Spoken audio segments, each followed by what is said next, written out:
I'm a very sentimental person. This has been a real deep podcast. I didn't mean it to be so. The deaf is stolen. That was not funny. Oh! It's the traditional hero arc. You want to see them struggle. There's no heroes here. No. On. No. And I still think to this day that they probably are still, thrusting around in the dark, so to speak. I think, no, don't.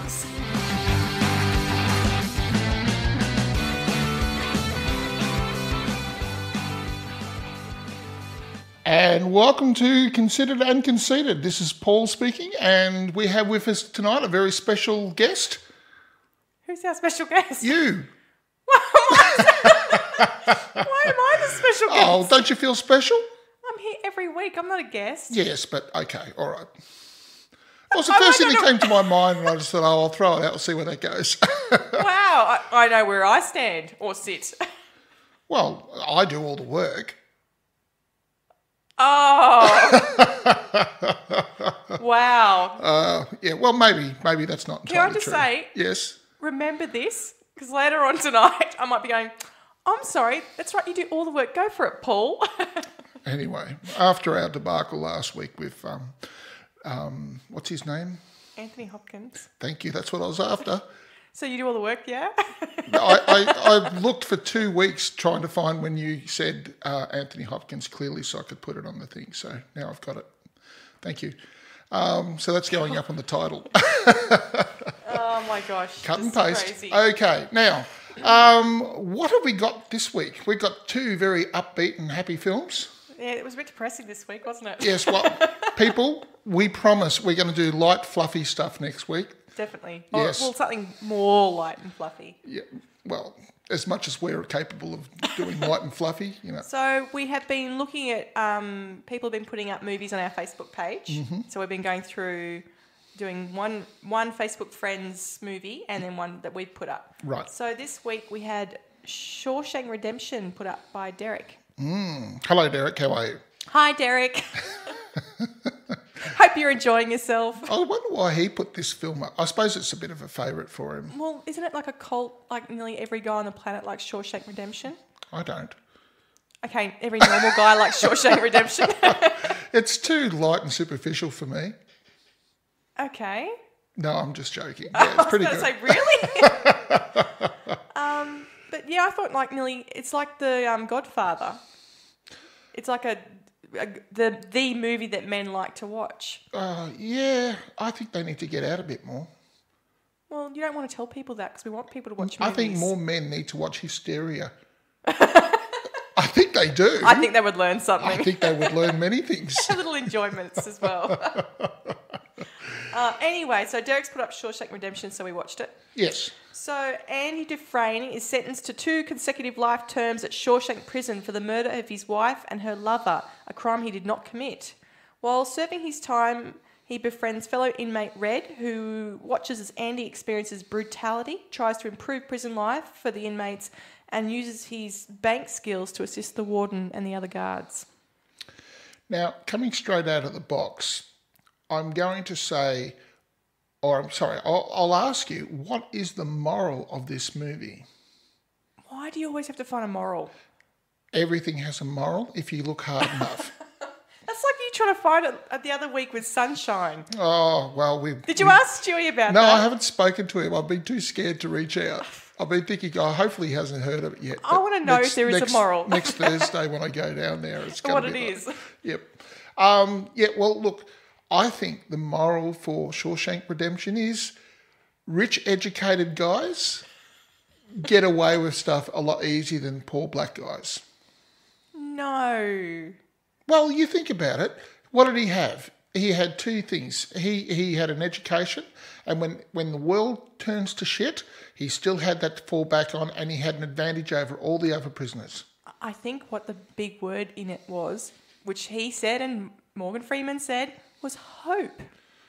Hope lit the way. Come on, this is me you're talking to here. Well, what I'm saying is he goes, I hope. Yes. I hope. It's all about hope. Possibly. Hope will see you through. Yes, well, he didn't commit it. He was innocent. Maybe that's why I didn't get the film. So like look, I did. Yes. Everyone else there had committed the crimes they were in for. Yep. But not Andy Dufresne. No. He was innocent. He was right. Because he was white He was and just. rich. He probably did. Well, no, he said he didn't, and they showed that he didn't. And they couldn't have a white guy doing that. Anyway, look, I'm just sorry. Being really. I am very cross. I think 1984 has done a lot of bad things to me this week, and I'm very, very angry. That's the other movie we looked at. But at the moment, we're talking about Shawshank Redemption, Paul. Sorry. Did you like the film, I'll Paul? cut that 5 minutes out because I really No, you was won't. just off. I will. No, you won't. Yeah, I will. You say you're going to cut things out and you never do. Beep. It's all right, Pip. I'll cut that out. I just put That's in okay. the editing point. It's okay, Pip. I'll cut that out. Don't you worry. Next week. God damn it, motherfucker. Text. I thought you were going to cut that out. Yep. Lol. Look, okay, so the movie, what did you think of it, Pip? I actually think it's done well. It's funny because I'm 1991? 1994. 1994. But the movie's actually starting in 1947. Yes. So you get you can see the older costume and everything like that. It's funny because some of Stephen King books, because this is actually based on a Stephen King novel, I don't like because I find them too, too much. Some scary books I don't like too much. Unless they're written in a way that is you can still see a hero line in it. Right. So like The Mist, I hated so much. I haven't seen it. Oh, well, we might have to put it up. I didn't like it because of the ending. Don't put up films that you don't like. Why not? What's the point of that? So that I can tell so people. I can punish Paul. Yeah, you're as bad as I am. Well, you admit that you're not, but once we scrape back the detritus of your I can't think of the words now. I'll cut that bit too. God damn it. It might appeal to your evil darkness. Your underbelly love. has been displayed, yes. No, what I'm saying is it might appeal to you. And we can't just put up movies that we Does like. it have tanks in it? Oh, hang on. Does it actually have a tank in it? No. It's got army vehicles in it for like a split second. Oh, that's going to keep me going, isn't it? I think they're only at the end. All right, well, you just had a go at me.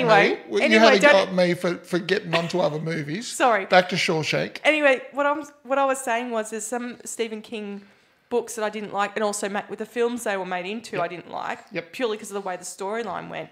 I couldn't believe it was Stephen King who wrote it. I know.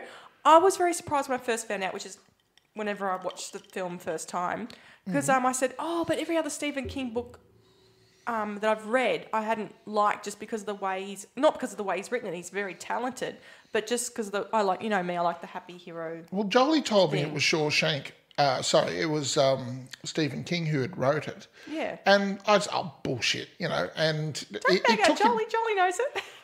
Apparently so. But he did The Green Mile too. I think we've established one thing in this podcast. What's that? When it comes to movies, I don't know what I'm talking about. I think we've told people we're not pros. We just like movies. But anyway, I'm digressing. What I love about this one is that you can actually see the protagonist, the hero, and his arc and how it's all working out. And I like that. Yep. I like my happy little cupcake rainbow happy ending. It is an uplifting film, isn't it? That's what I mean. I like that. It does have It can have those terrible, dark moments. Yes. As long as the hero can pull himself up out of it. Yes. And he certainly went on his little road of adversity, didn't he? He did. He had it pretty. Yeah, that was pretty rubbish. But it adds to the story. It does. So I actually thought the way it was done in a really, that's why people like it. It's uplifting. It's sticking it to the guy who's thinks he's so great and better than everyone else when really he's not. Yep. And he's succumbing to all these horrible things like murder and tax fraud and all the other rubbish. And I just love the little tie at the end. And there's parts, I love the fact that in the film, once you watch it a second time round, how things you didn't notice the first time that you only find out towards the end. If you go back and watch it the second time, you go, oh my gosh, that's so right. How did I miss that? So I like films like that too. Yep. And I thought Morgan Freeman was just awesome. Oh, look. He's such a talent. Have you I know we're talking about other movies. Have you ever seen Glory? Which He played a sergeant major, in a battalion in this. Morgan Freeman did? In the American Civil War. No, I haven't seen it. It's a very good film. It's got Matthew Broderick in it as. Did you see me just remember somebody's name? Yes, I did. I was impressed. And there's How another guy. how old is it? It's the early 90s. It's okay. I've got it. I didn't know whether I should write it down so that I could go and watch it later on. Oh, well, no, it's. We might even put it up. In fact, bugger it. I think I'll put it up because Jolie was asking me about it the other day. Don't do it yet. We'll do it the week after. No, but I'm saying put it onto the list of the ever-increasing list of movies that are... would you like me to pause while you go rifling through your bag? No. I'm just pulling a pen out. Okay. You keep chatting good? away. Did you like Shawshank Redemption? I thought it held up very well. It was the guy, the head of what's his name? He was in Which head of what? The warden. Yes, no, not the warden. His head screw. Oh, Captain Hadley, who's Clancy Brown. Yep. He's in Starship Troopers. That's exactly right. Yeah. He was very good in Starship Troopers.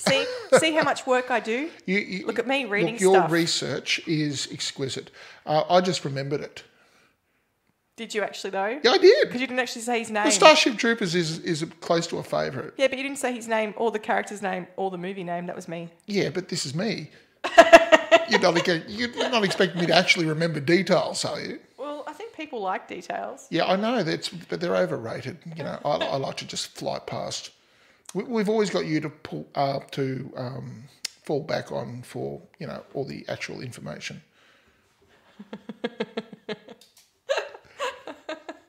I think I'm in one of my little moods tonight. I was about to say we're in fine form tonight. But no, I think the story's really well done. I love how it all ties together. Yep. I thought all the actors did a great job. Anyone you didn't like? You mean, did I think anyone did a poor performance? Oh, we'll get to that in a second. Was there any characters that you didn't like? Oh, there's lots of characters I didn't like, but that's because you're supposed to not like them. Right, okay. Because I really liked the head screw, even though I'm not supposed to. I could see where he was coming from. Oh, of course. Yeah. He's a purely selfish kind of... He's in a spot of power, Yep. Why wouldn't you in that era? Nobody's looking out for these prisoners. I mean, they beat that fat guy up to death. I mean...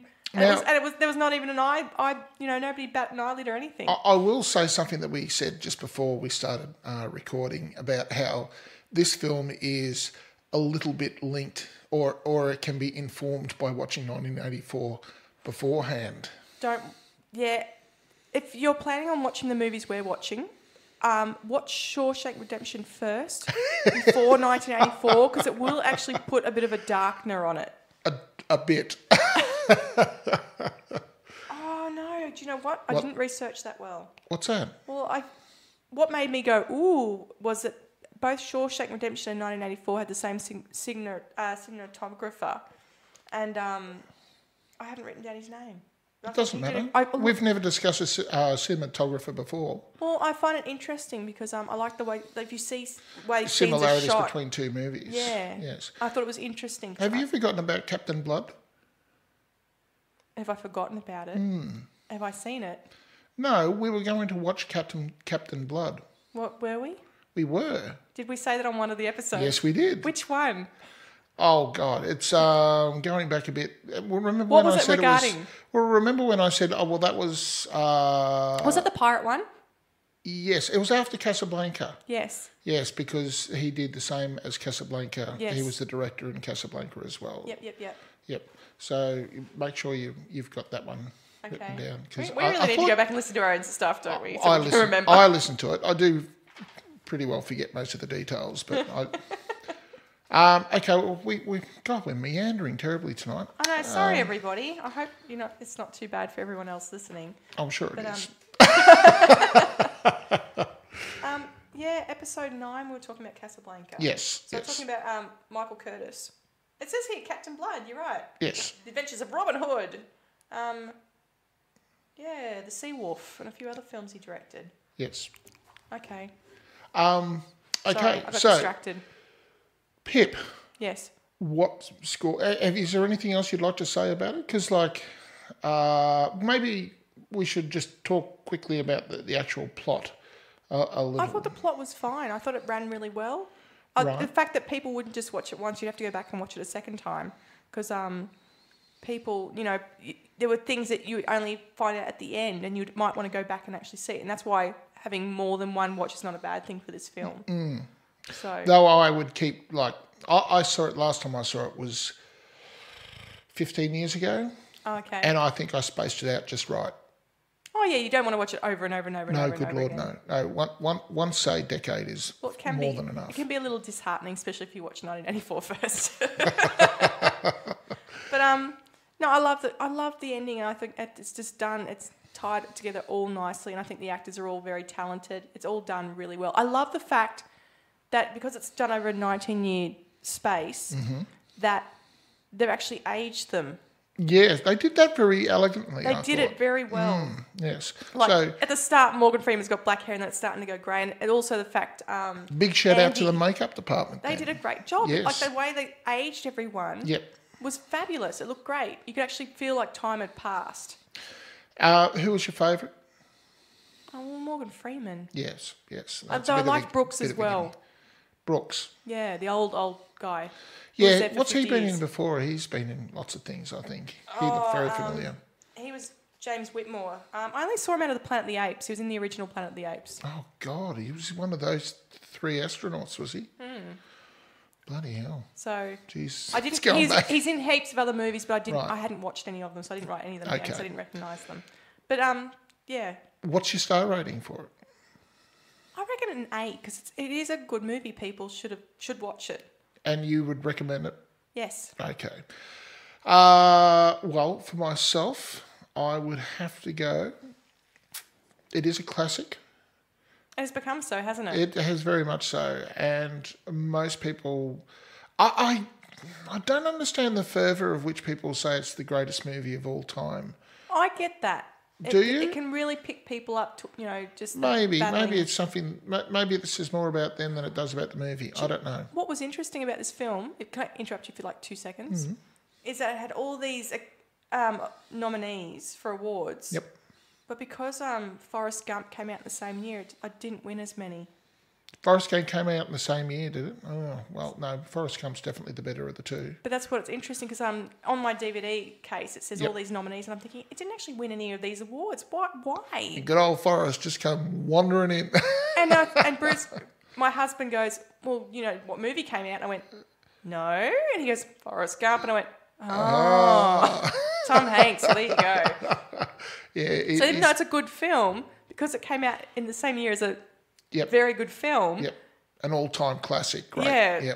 Yep. It missed out a lot on those sorts of things. It did. But it wasn't the movie that Forrest Gump was, though. Well, I mean, that was almost was something else. It was very clever. It was a clever film, and it I think that they what's the expression? The second shoe didn't drop until the very last moment, and you didn't expect because like everybody's, and of course they're setting you up to think, oh my God, he's going to cap himself here, and ta-da, No, it was done and then very it well. all does very well. Yes. Yeah. So, look, I am not going to give it an 8. I'm not going to give it a 9 or a 10 or anything like that. That's just silly. I'm going to give it a 6.5. Okay. Yep. So because I think by today's standards, I think that's what it is. It's very good, and it was probably very, very good in 1994. But I still reckon it holds up. Yeah, well, it does, but not as much as I just didn't feel it that much. I thought it was quite good. Okay, a 7. Don't change your star rating if you don't want to. I think I'm probably, I think I'm being a little harsh, but I think, probably a 7. It's a good fit for that film. I didn't think there was any failings in it, so. Yeah. Oh, no, everybody did a good job. The makeup department. Shout out. Can't, yeah. I just can't get excited about it. No, that's okay. I almost feel like you're downing the stars based on the fact that everyone else likes it. And you're like, how? That is entirely possible. And while you were saying it, I'm thinking, I could be guilty as charged here. But that's okay. That's all right.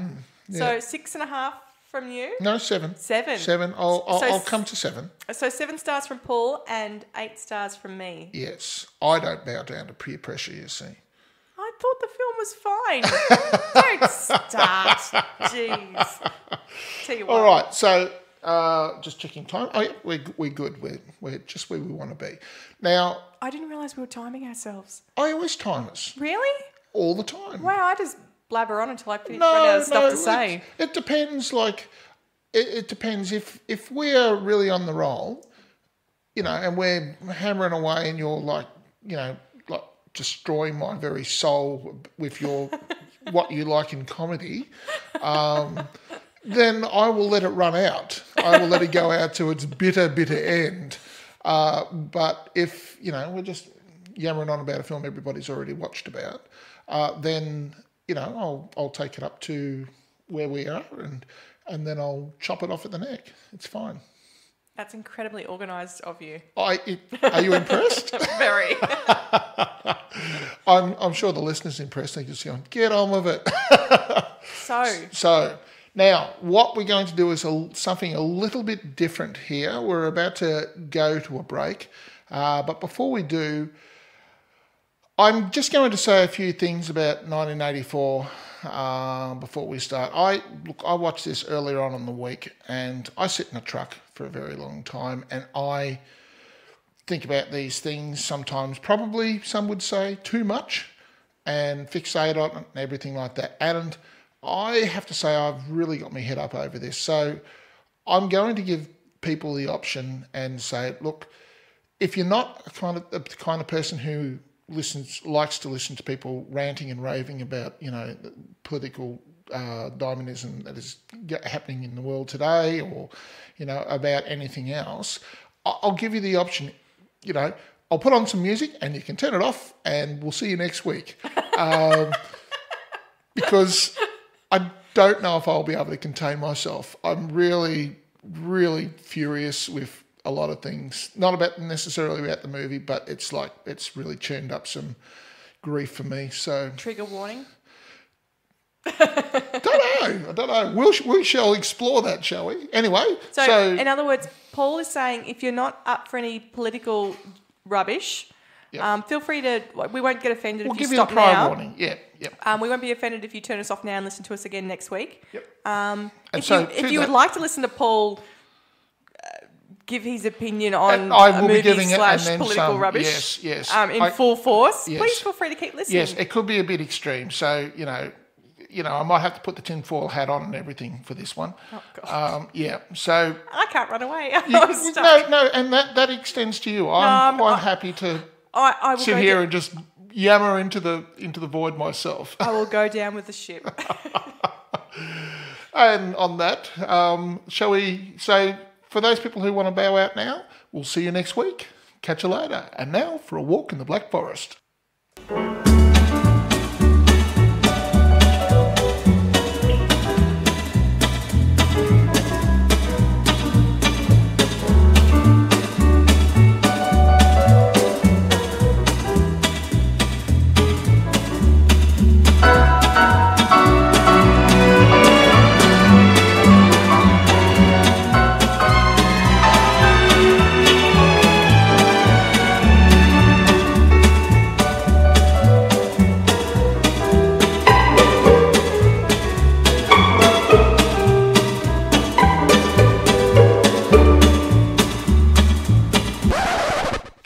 Now that we got rid of them, all the people who bailed out. Oh dear.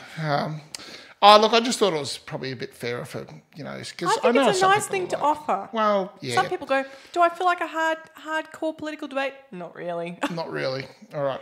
Okay. The reason we did that before we did Paul's movie. Wow. Magic movie movement. Thank you, Pip. sort of. Magic movie moment. Paul's magical movie moments. Paul's magical movie moments? Normally I can say it with no problems, but... How many, what number's that? Let's not talk about that. Okay. It's fine. Okay, so Wish I put it on, and what I did just to get everybody in the mood, we'll just take it from a scene from 1984 itself. So if you haven't seen the film, this is about 7 minutes of Richard Burton having a lovely little chat with William Hurt's character, Winston. John Hurt? Is it John Hurt? Why do I think it was William? I don't know. Anyway, my brain, honestly, it's just getting worse and worse. So here we go. How many fingers, Winston? 4. 4. I suppose there are 4. I tried to see 5. I wish I could. Which do you wish? To persuade me that you can see 5, or really to see them? Really to see them. Again?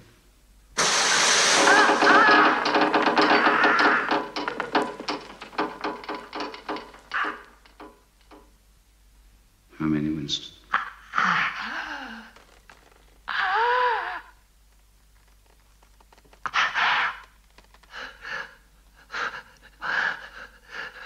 I don't know. I don't know. Better.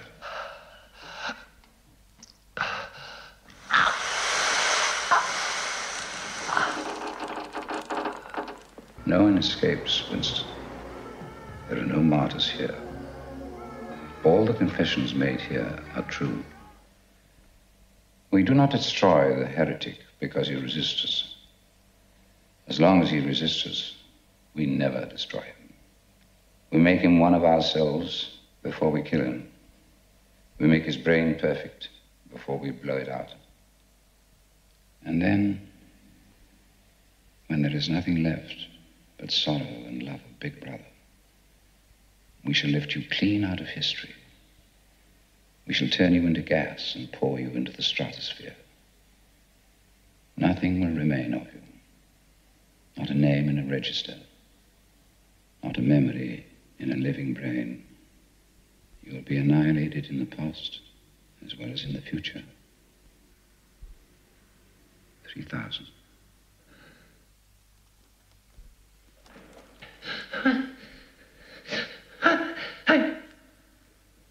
This time it won't hurt you. Does Big Brother exist? Of course. In the same way as me. You do not exist. You have not asked me the question that is upmost in your mind, Winston. You know what is in room 101. Everyone knows what's in room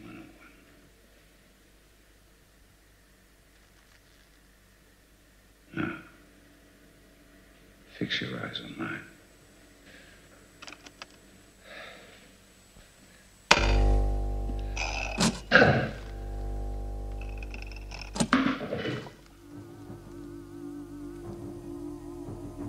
What country is Oceania at war with? I don't remember. Oceania is at war with East Asia. Do you remember that now? Yes. How many fingers am I holding up? 5. You see at least that it is possible. You've understood the reality of the past and of the present, Winston. Now, what of the future? The question, how does one man assert power over another? By making him suffer. Exactly. Obedience is not enough. Power is inflicting pain and humiliation, otherwise you cannot be sure.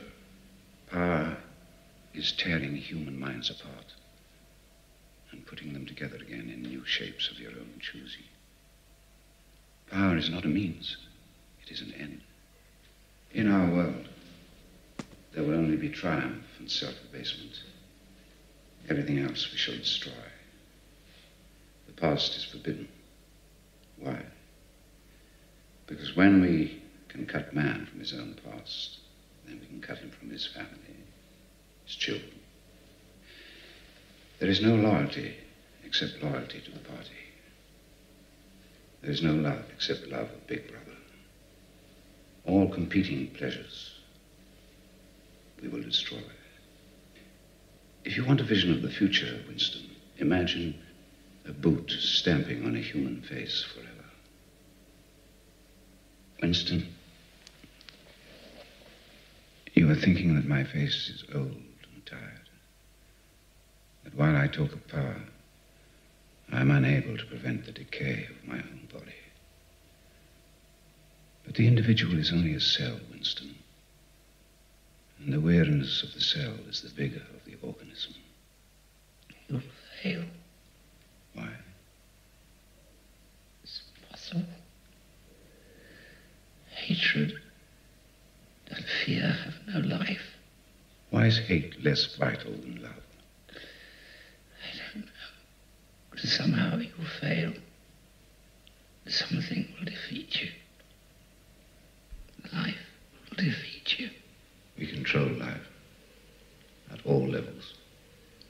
We create human nature. Men are infinitely malleable.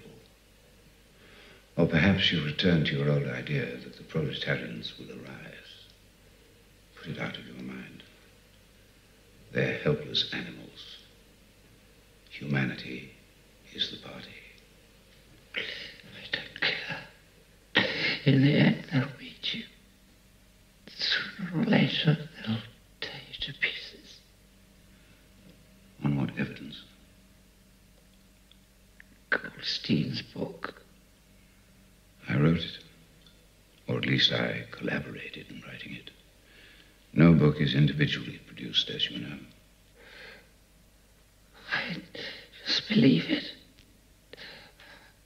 I know you'll fail. There's something in this world, some spirit that you will never overcome. What is it, this principle? I don't know.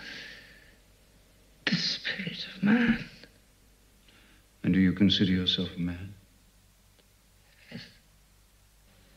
If you're a man, you're the last man. Your kind is extinct.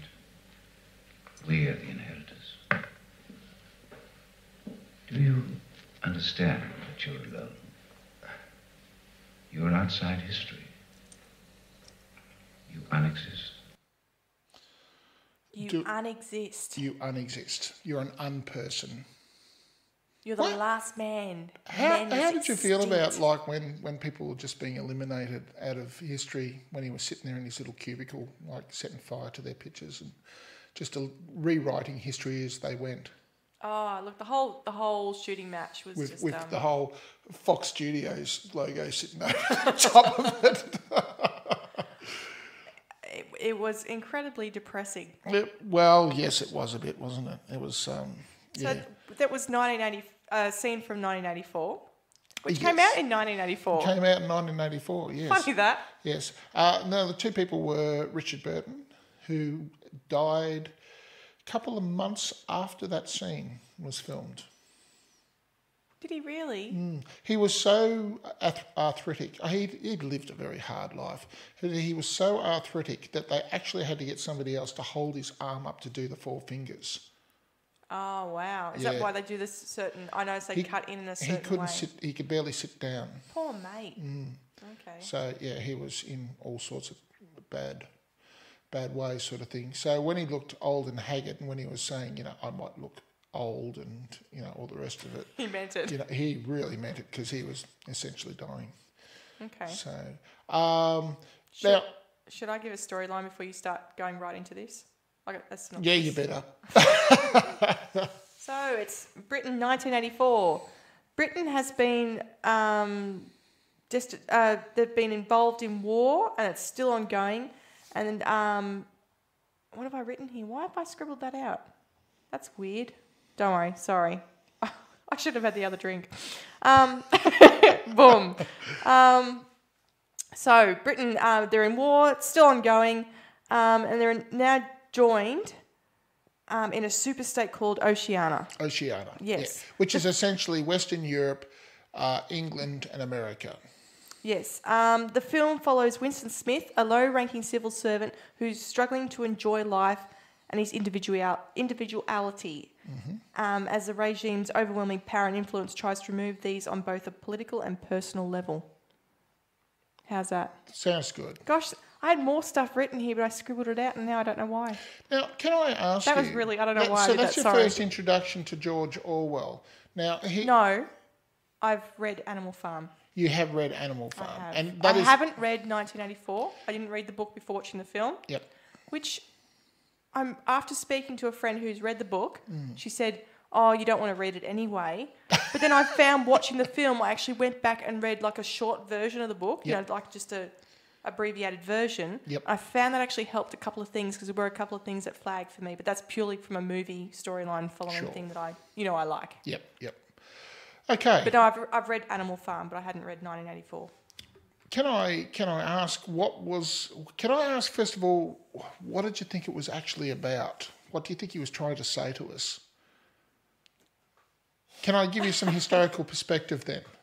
You go for your life because all I could think was, wow, because he didn't think we're leaning towards this. He said, but the possibilities there, and Yes. Well, he was. What happened was, when he wrote this, it was directly after the Second World War, yes. And England was just like in the movie. It was just rubble. You know, all the cities had been reduced to All of those. rubble. Oceania was Oceania. recovering from World War II, and they weren't doing a very good job recovering at that point. No, that's right. It was still squabble and Yes. rubbish. So, and he was looking around. Now, he was looking what was happening over in the Soviet Union. And do you need a refill? No, I was just going to say how tragic. I know. My glass is empty. Well, you've come to the right place tonight, obviously. So he looked at what was Joseph Stalin was doing, and he looked at the fascists that had done in the Second World War sort of thing, and he was starting to get some political ideas, and he started to hammer them together, and he produced an approximation of what he thought if they continued going, if all the countries were continuing to go in those, because what he was doing was he was watching the Soviet Union just starting to swallow up places like Czechoslovakia and all of Eastern Europe sort of thing, and and just like essentially annexing them, and he thought, well, maybe He went the next step, and he didn't think anyone else would follow his book through to the next step. What do you mean? As in, he's taking it to the extreme. And yes, well, that's what I mean. He wanted to say, well, how long would it take to get to that point? And you have a look at the technology that's in the movie. It's pretty rough stuff. About the only thing that was new technology in that entire thing were two things: the helicopter and the TV screen. Yes. The big flat screen with the two-way camera. With two-way camera, Yep. Big Brother watching. Yep. How did you find that was intrusive? What was interesting, considering how we are today and how much of our own, because we have bugger all private space nowadays. Like, we are in many senses of the word constantly tracked. Our phones track our positions. Well, what's funny is that, Australians are now going through the stage of all their medical records are up. There was a big hullabaloo about that. And a lot of Aussies just went, I've got nothing to hide. That's exactly right. And that's how it's done. And I'm just thinking, I was thinking about, because this is up recently and I'm watching this film and going, well, hang on, if you do that, then the next thing is this and then this. And then they've got all your information. And people say, yes, I've got nothing to hide. It doesn't matter. I even said the same thing. I'm thinking, I don't have anything to hide on my medical record. You saw what happened. But then I thought, well, hang on, then they've got everything. All your privacy is gone. And then that's the start. The fact that they know your fears, they know your history, they know your weaknesses, and it just does your head in. The only thing that saves us, and this is the thing, what he is showing is a totalitarian state, but more importantly, a fully organised totalitarian state that is a closed circuit. In other words, it's perfect in its inception. That makes no mistakes. There is no room, like in that conversation there's no possibility of there being a revolution or a revolt because they have plugged all the holes. You need men or women, I should say as well. And of course they men, disappear. women, individuals. You've got none of that. That all disappears. It's just the machine. And how do you know that these people are rising? Because they need a certain, like for example, in the 60s, for example, when black activists started to really get going, oh God, I'm going to get shot for this for forgetting his name. Martin Luther King Jr. He didn't just step out of nowhere and start leading the whole movement. Do you know what I mean? It's like the authorities knew about him for a very long time, and it was not just him, and there was like Malcolm X, and there was quite a few others that the authorities had been tracking for a very long time. And this is what happens. The only thing that saves us is that at this point in time, they're not organised. Like people say Trump's a fascist, for example. Some people, and I know we talk to a lot of people in America sort of thing, and there's a whole section of people who don't think that he's a fascist, and they're entitled to their opinion sort of thing. Although this week, kind of watching what's been happening with the Saudis and that poor man being killed, that's problematic in that when you're giving the tick for journalists to disappear and be killed, that is exactly what 1984 is about. We didn't pick this movie because we knew that was happening or anything like that. Our movies are kind of locked in for about 3 or 4 weeks beforehand. Which is my fault, yeah. Yeah, but that's because you're very organised. It was a bit of a shock to the system about how many things fell into place this week, yes. Which is what freaked me out because I didn't think, because we were looking at Facebook Friends movies, and Shawshank Redemption came up, and I didn't even think that the two would have an effect on one another. Yes. And then certain topics that have been happening in the news occurred, and I went, oh, okay. And then I was listening to that podcast torturing the torture psychologist, and I went, oh, that's it. My week's just going to be depressive. Yeah. Well, this is it. I mean, a couple of weeks ago, I think it was a couple of weeks. My time is blurring a little bit at the moment, I have to admit.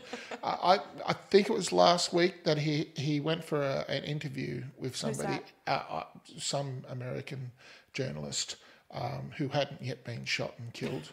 Oh, yes.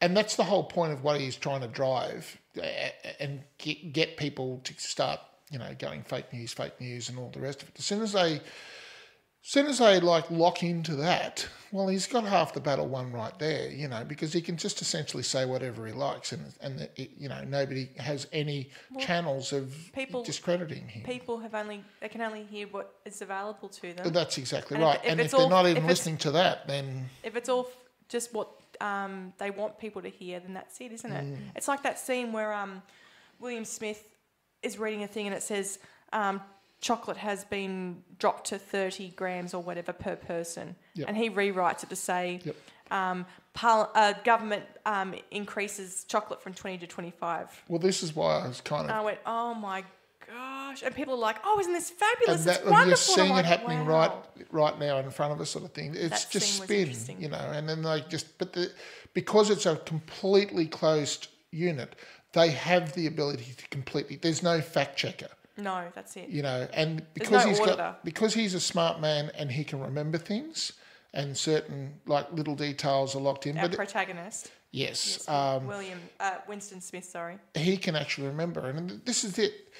When you have somebody like, for example, Trump coming in, and he's not the only one. I'm not just necessarily picking on him, but he's just such an excellent example of how it works. A lot lately. Yes, and let's face it, everybody's talking about him, but he's an excellent example. He just throws up detail after detail after detail, one outrage after another outrage after another.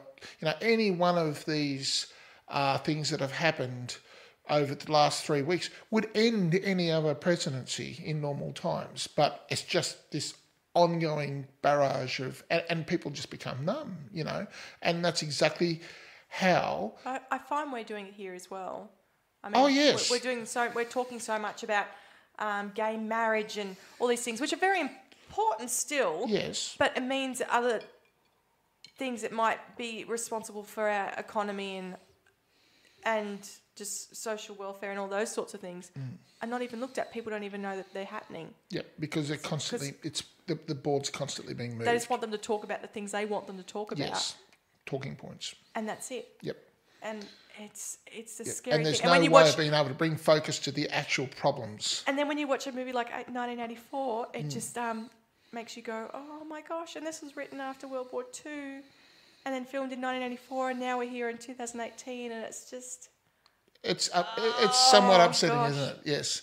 And of course, yeah, I've just been fuming about this, as you can imagine, for the last week or so, sort of thing. And I was fuming about it beforehand because when I first was introduced to 1994, I was like 16 years old, sort of thing. And Are you serious? why? I don't know. I was at school, and it's very much a textbook kind of thing. I read know, 1984 but in it can 1984. be quite depressing and really, I don't know. Yeah, well, it definitely changed me. I read and watched the animated movie for Animal Farm, and can I just say it was really, it made me go, When I go my darkest, George Orwell sitting there in a banana lounge, you know, smoking a cigar, just say, you know, in the centre of my mind, saying, "Oh, you're back again." He's right there at the very core. He's right down, deep down inside my psyche.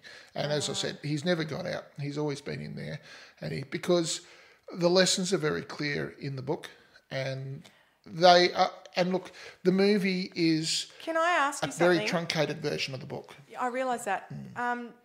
Just getting back to movies, Yep. do you find reading the book first helpful to interpret the movie? It's a faithful portrayal of the book. In this case, sometimes you can get a book and it makes a better movie than it does a book.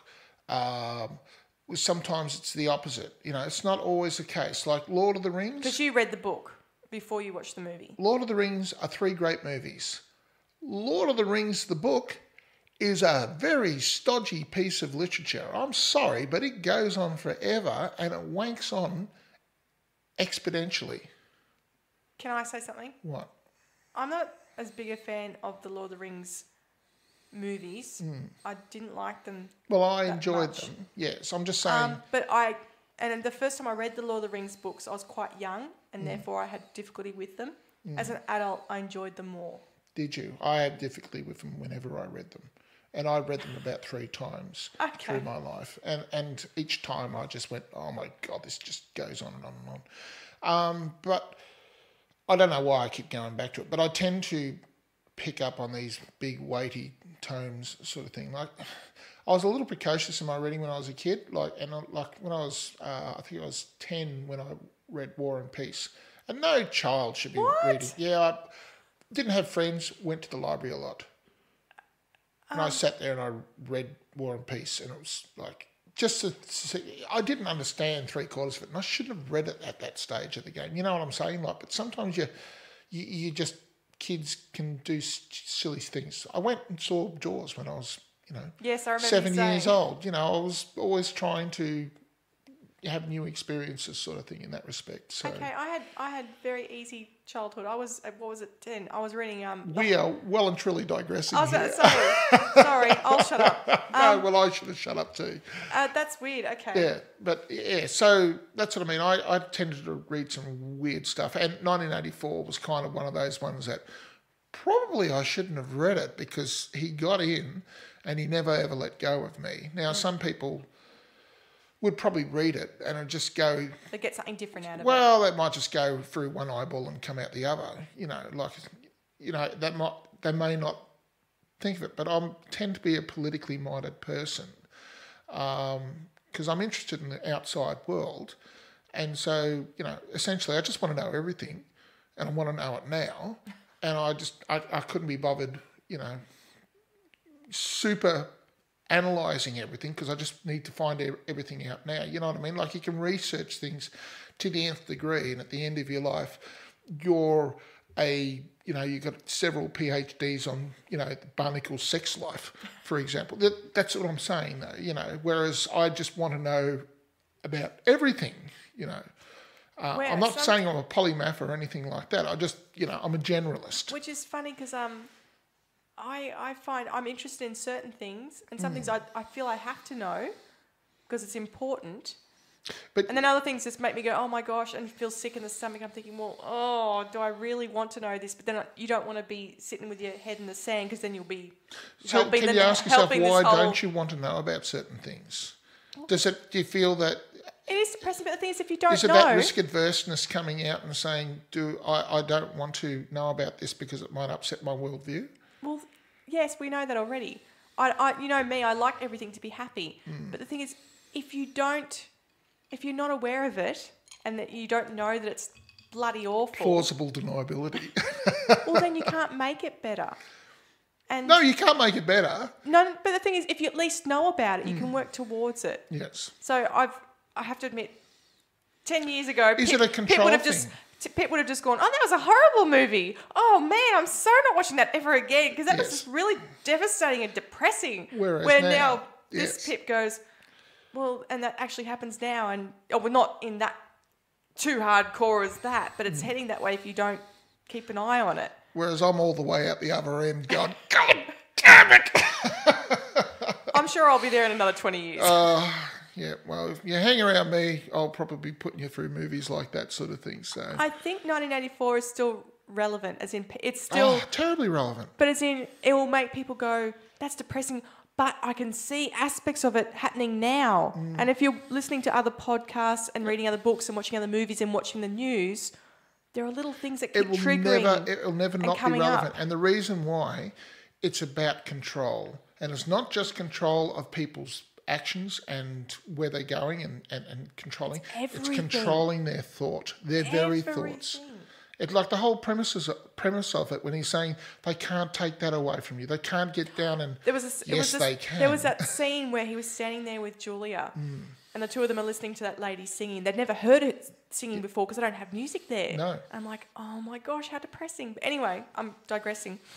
He goes, they can make us do this and make us think this way. He said, but love, he goes, they can never take how I feel about you away. And in the end, they did. Yep. To both of them. Yep. Did it to both of them. That's what I mean. There's no happy ending. It was... As Richard Burton said, he made them both perfect, made their brains perfect before he blew them away. And they would have been killed several weeks after... Oh, that's what he said he was going to do anyway. Yes, it was just recording them saying all the things that... Give them a few weeks just to make sure that they don't twitch because they wanted to make sure that they... That it worked. And then they disappear. But that's what I mean. He's saying to her, they can't take how I feel about you away. Yes, you and can. in the end, he's going, do it to Julia. Yep. Don't do it to me, to Julia. And I'm thinking, well, that resonated with Gregor Fisher's character. You know, he's going, do it to him, don't do it to me. And they take him away. I'm thinking, oh, is it that simple? It's that simple. Oh, my gosh. You know, this is a little bit of a dark thing. I think I've told you this one once before. A very evil scientist once did an experiment. Have I told you about this experiment? There are lots of evil scientists. You need to be more specific. Well, this one, I don't... I think it was a science... I heard this... Dave Anthony, of course, from the Dollop, described I'm only up to like one. episode 170 yes. something. So whether or not it's true, behind. but it's I'm getting like, there, but yes. Yeah. But essentially, what they did was they put a chimp mother in because there's nothing more powerful than a maternal instinct, you know. And they put a. Do you want me to stop now? No, I'm trying to realise if I've heard it because there's been a few chimp stories. Yeah, there's a chimp mother put inside a container with a metal plate on the ground with her child, with her baby. And what they did was they slowly started to turn up the heat on the floor. And they increased it. And first of all, the chimp mother, to protect the I can child, see where this is going. picked up the child and held it, you know, And after a while, the pain got to such a point that the Mother dropped mother the put baby. and stood on the stood on the baby to baby. protect its own feet. I've heard that. Yeah. And look, at the end of the day, I'm a humanist. You know, I love humanity. I love that it has the ability to be able to do extraordinary things sometimes. But at the same time, we're big hairless apes sometimes, and we will backslide, and it's very easy to do that. And there are those people who can surpass that and will burn their feet off to protect their child, because there are those that are out there that can do that. Those people in 1984 have been picked up and taken away and executed. Yep. So there is only the others left, and that is the whole point of it. Yes. There's no individuals, there's no leaders. There's no possibility of revolt. No. They take that away as soon as it rears its ugly head. Yes. It's devastating. It's just devastating. It gives you no hope. Here's a film, Shawshank. It gives you hope. That's what I mean. It says, you should hope. And then 1984 comes along straight after. It says, no. There is no hope. So, yes, what we're suggesting is if you're a little... Now, what we're saying... I say... We are at a point where we're going to have to start fighting soon. Not I'm talking about fighting in the streets, although it may well come to that. But I'm saying people are going to have to fight, like make sure that they vote, make sure that they are heard, protest, all of those sort of things. If you don't have a voice, because you won't get heard. You're going to have stuff taken away from you, because that's how it's going. It's ratcheting up. You're seeing fascism in Brazil. There is a guy coming in who is just about to get put in there. He's been backed by the army. And when you're being backed by the army, that's usually a bit of a red flag. It's usually a bit of a red flag. Call me crazy. Has been in the past too. Funny that. Past. So you've got Jakarta, or whatever his name is, over in the Philippines, who was outwardly just walking around saying that he's killing people. Killing drug people, or basically anyone who disagrees with him. You've got the Saudis. I'm a little bit surprised that... Yeah, anyway, I'm probably not surprised. What? Anyway, go on. No, go on. No, I just... Because he's being so blatant about it, that I thought other countries would, Well, his own people, you would think that they would have something to say about it. I think people depend on other... they go, it's okay. He's saying it out loud. Someone will come and save us. Well, this is the thing. That's what I mean. They go, it's okay. Someone will come and save us. It's okay. Don't you worry. There's a line in 1984, because there's always a line in 1984, the book, where it says people will enslave themselves, and they will actually climb over fences in order to do so. And that's exactly what's happened in the Philippines. They installed... But there's this thing in the human psyche that they want to install a strong man to take care of the problem. And the stronger he appears and the more bombastic he is, the more people will gravitate to that personality. It doesn't matter that he... It's killing people and just doing what he likes. Or he's just an out-and-out criminal. But there is this weakness in the human character that just wants to go down that path. Oh, well, a lot of people, if you're not a leader, you want to be led.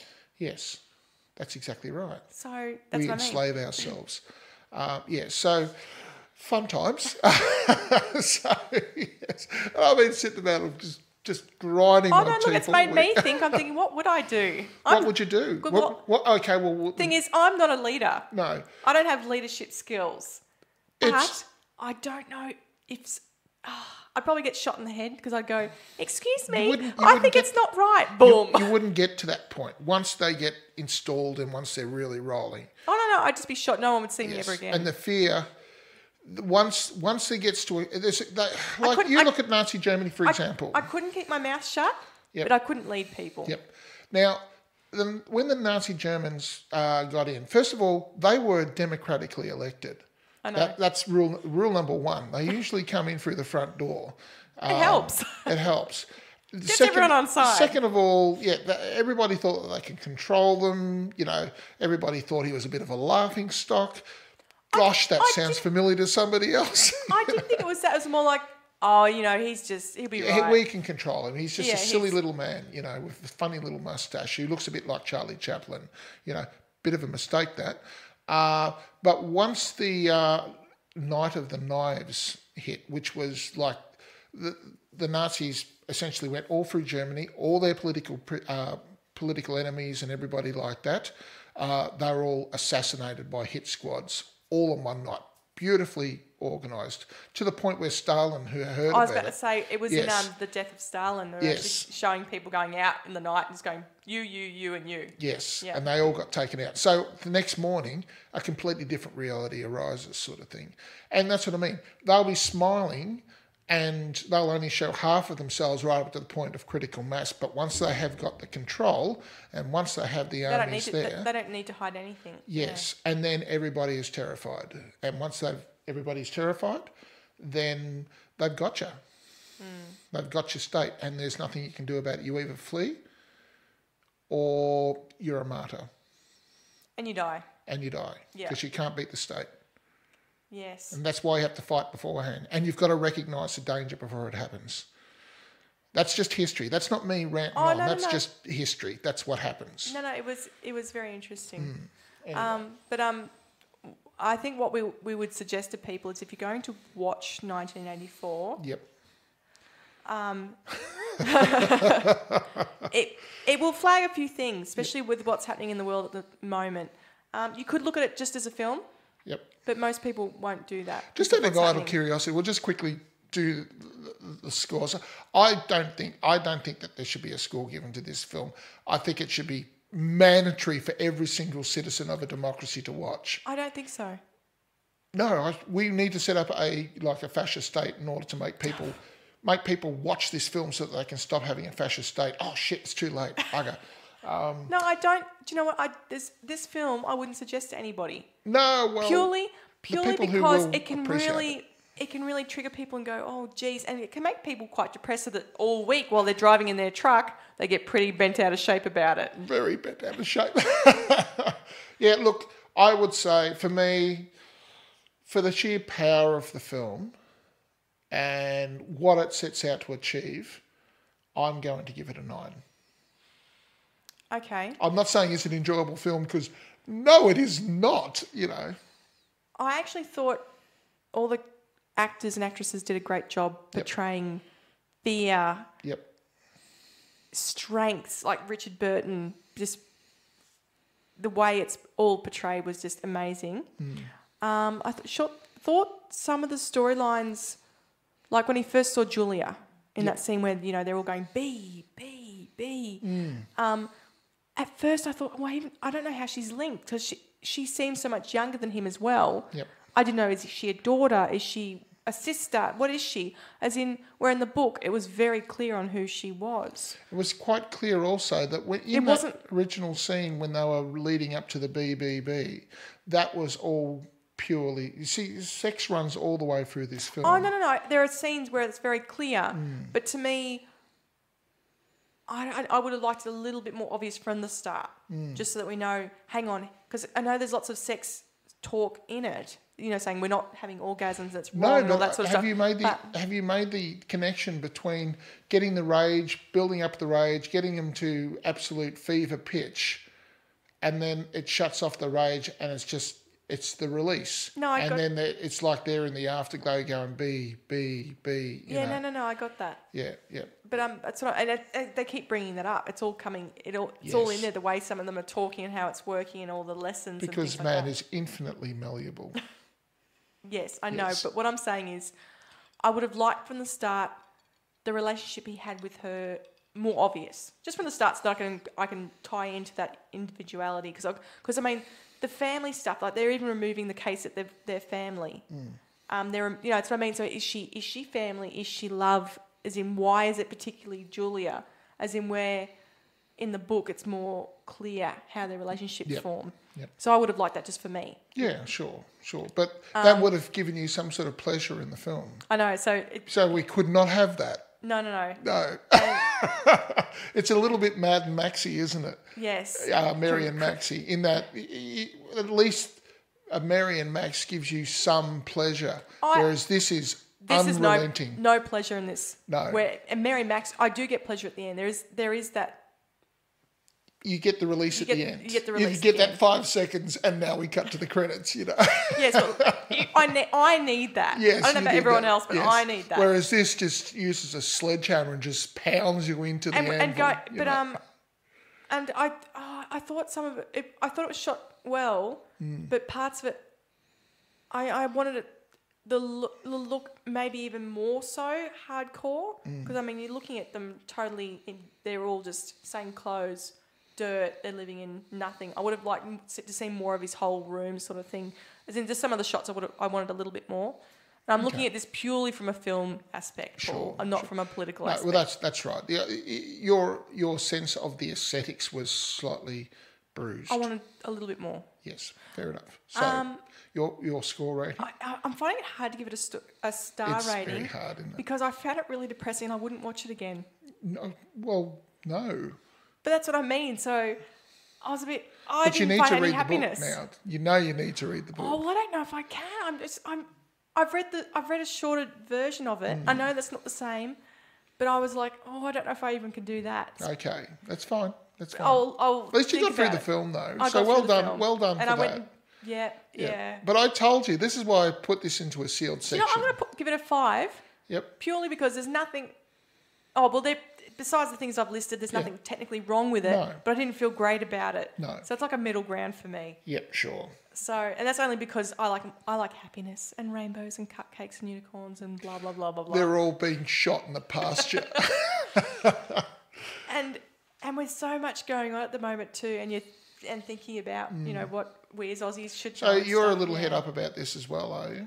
A little bit. Yeah, not as bad as me though. Well, let's just say I think I did quite well. I contained watching- myself better than I thought I was going Well, to. what sucked was after 1984, I thought I better watch something really happy and comedic, like one of my fallback movies that I like. Yeah. But then I ended up listening to torture psychologists, and then I went, and I've got to watch Shawshank Redemption as well. I went, and all this other stuff happening in the media. I'm like, next, Pip, what are we doing next week? All right, so just for some happiness, because we've been watching some pretty grim stuff. Grim yes. stuff. And that's my fault, and I'm sorry, people. So, I'm sorry. There's nobody. So it was listening 9 still. stars from you. Hey? 9 stars from you. Yep. And 5 stars from me. That's such a big gap, isn't it? Well, we are different people. I revel in that stuff, though, as you know. Yeah, I do know. Yeah. So next week, Vanessa's asked us to review Dogma. Beautiful. Yes. Just exactly what we need. Let's rant about religion next week. Gosh. But at least we'll do it in a happy way. Hey, at least I've got some sort of authority on it because I am in fact Catholic. It's Catholicism. Are you actually saying that? Catholicism, wow. Are you actually saying that though? Do you tell people you're a Catholic? Oh, I'm not. I'm an atheist now. But Well, that's what I mean. Can you say? but I was. Like, Sorry, I was pre-Catholic and now I'm atheist. yes. I went through my Catholic phase. Oh, and I'm nothing. I'm an atheist as well. Yes. Just for, whatever. Buddy anyway, Jesus. And I know Can't nothing. wait. So when it comes to religion, I know nothing. So Vanessa would like us to watch Dogma. Yep. And so the movie that you and I are putting up Yep. is an Aussie film, Priscilla, Queen of the Desert. Which you put up. You wanted it. You asked for it. No, I thought it was good to put an Aussie film up, but that wasn't too hardcore because Aussies can do slightly depressive films. Can we? Yes, we can. Some of our films can be bloody, Yeah, I know. bloody They upsetting. can rip your heart out, can't they? Yes. Yes. So I thought, well, come on, that one's got a bit of a lightness to it. I mean, it's still got a moral and a little bit of a... Yep. No, those two will be double plus good. Yeah. So next week we'll be doing Dogma and Priscilla, and Paul thinks everyone should watch 1984. I think no one should watch 1984 unless you really want to. And I think you should watch Shawshank Redemption, and Paul goes, I don't like it. I didn't say that everybody should watch it for the enjoyment that it will bring them, because For educational purposes. Well, yes, but just to get people focused, because I genuinely think we're going in for some very hard years in front of us, and it wouldn't hurt that people were kind of forewarned and forearmed, so that they can at least look what's in front of them, so that they can recognise it. So they can kick and scream the whole time. That's exactly it. We had this conversation we had this conversation before we started. We were talking about different styles of, if you're going to the chopping block, how do you want to go? You know, Pip was kind of saying, well, kind of not knowing they're actually going to the chopping block, and before you know it, bang, you know, that's probably a good way to go. Or in my particular style, kicking and screaming the whole way. But at least your way, you've got a slim chance of getting away because you're aware it's there, you know it's coming, and you can you can start working out ways to get away from it, even if it's a very slim chance. Where if you don't know it's there, then your head's already off before you realise. You're a sheep going up the chute. Yes, up into the slaughter yard. Yep. So I think your way is better. Oh, well. Occasionally a goat might fly out over the top, but anyway. And go, ha-ha, suckers! Okay. All right. Well, on that very upbeat and cheerful kind of conversation, I hope we haven't lost everybody from that. But look, it had to be, we had it put up, and I kind of wanted... I wanted you to watch this for a very long time now, as I said. And, and I'm very happy that I got you to watch it, and I'm very happy with the effect of it. You're happy that you've devastated my whole being? No, I haven't devastated your whole being, but like it's brought things to your mind now that you may not have necessarily been thinking as sharply about. Oh, well, I was about to say I have been thinking, but not as sharply. Yeah, it brings it to focus. That's all I was trying to achieve with that. That's all. I wasn't trying to destroy your soul or anything like that. That's just a bonus. That's when I say, and can we watch Saviour next week? That's when I actually want to destroy your soul. It's not on the list. Dogma and... No. I'm holding that one for a special occasion. Oh, gosh. Yeah, no, it's Merry terrible. Christmas, Pip. Yeah. A Christmas movie. Yes, absolutely brilliant. All right, guys. I hope you're still Anyone listening. who's left. Anyone that's left. All right. Well, we shall... We'll do a better job next week, we promise. Yes, I'm sure we will. Okay, well, we'll take you out with this bit of uplifting music, shall we? Uplifting. I better make sure all the knobs are right. Okay, here we go. See you guys. Bye-bye. Bye.